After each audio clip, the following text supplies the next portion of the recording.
Well, back to our top story now, and it's up and away for Virgin as its game-changer strategy comes together. Earlier, I spoke to CEO John Borghetti.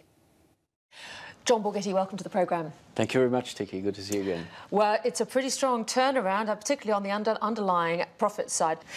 Let's go to the domestic market. Yes. Your very successful game-changer strategy. You say you're now at the tipping point, the game is on in the domestic market. Now, both you and Qantas plan to up capacity this year. You've acknowledged it's going to be a soft market. How confident are you that you're going to come out on top here? Well, I think there are some very important differences here in the capacity. Firstly, our capacity growth is between 8 and 9%, and I think the others I saw at 9 to 11 or thereabouts.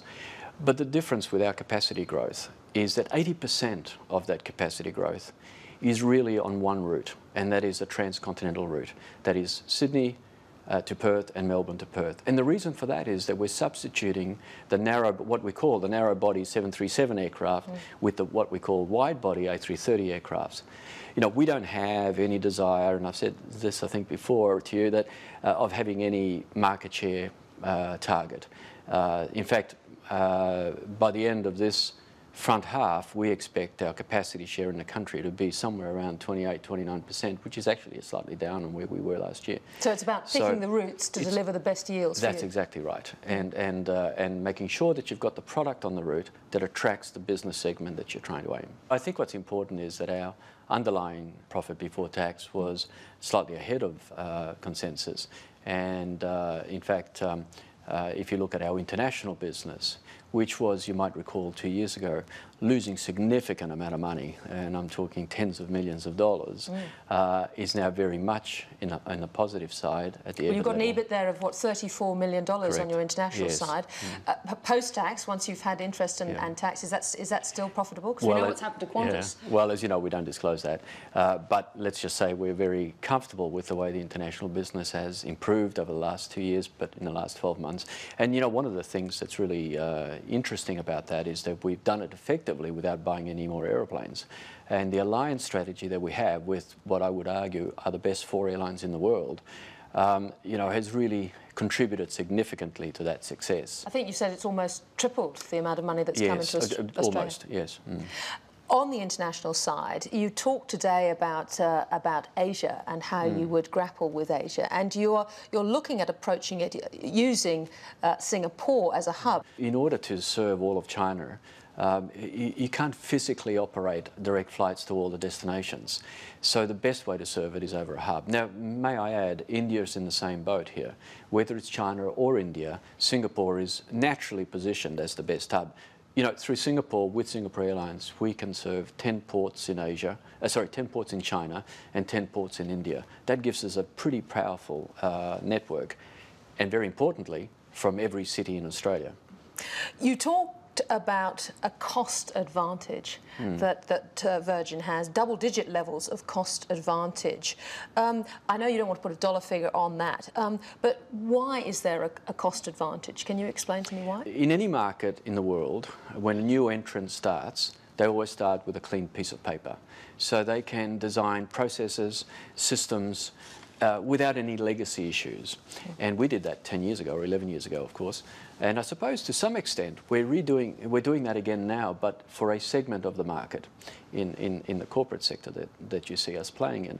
So we aren't burdened with a lot of legacy issues. You know, sometimes you hear stories about us paying our staff half the rate of others. Well, that's clearly not true, because if we did, we wouldn't have any staff working for us. So it is really all about processes, systems, and the way you do things. Going forward, you've announced a new program to squeeze out $400 million in productivity gains. Now, you're very, very careful to stress that this wasn't about job cuts. How will you achieve it? It is absolutely not about job cuts. We're growing. You know, we put on about 1,000 staff last year. We're putting on hundreds and hundreds of staff this year.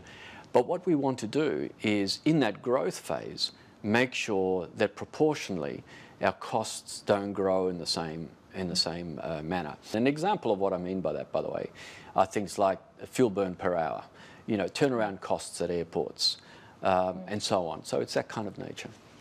Velocity, 5 million customers you're planning to have by 2015. It's a huge growth. What sort More than of... 5 million. More than 5 million? Yeah, I think it will. What sort of contribution by then will Velocity be making to the bottom line? Well, you know, that's a question that everyone's asking, of course, and it's a question that we're not saying, giving an answer to. But it's obviously going to make a substantial contribution. Well, it will be a good business. It is a good business now, may I add. I mean, this is a business that 2 years ago, when we were sitting below 2 million members, you know, I was told that it had matured. Now we're at 3.2 million members, and frankly, we're still signing people up at about 1,600 to 1,700 per day, and it has a way to go yet. We've just appointed a CEO for that division, and Neil is going to grow that business. Stay tuned. John, one on the carbon tax. There was an announcement, Greg Combay today, talking about dropping the floor price and an ability for companies to go into the European market. What sort of impact is that going to have on the airline? Well, the carbon tax in its original form, as we disclosed previously, was about a $50 million cost to the business, roughly. And certainly we welcome the decision today because it gives us flexibility going forward. So from our perspective, it's a welcome move. John Borghetti, it must be very satisfying to have a strategy come together like this. Thank you so much for joining us. Thank you, Ticky. I appreciate your time. Thank you.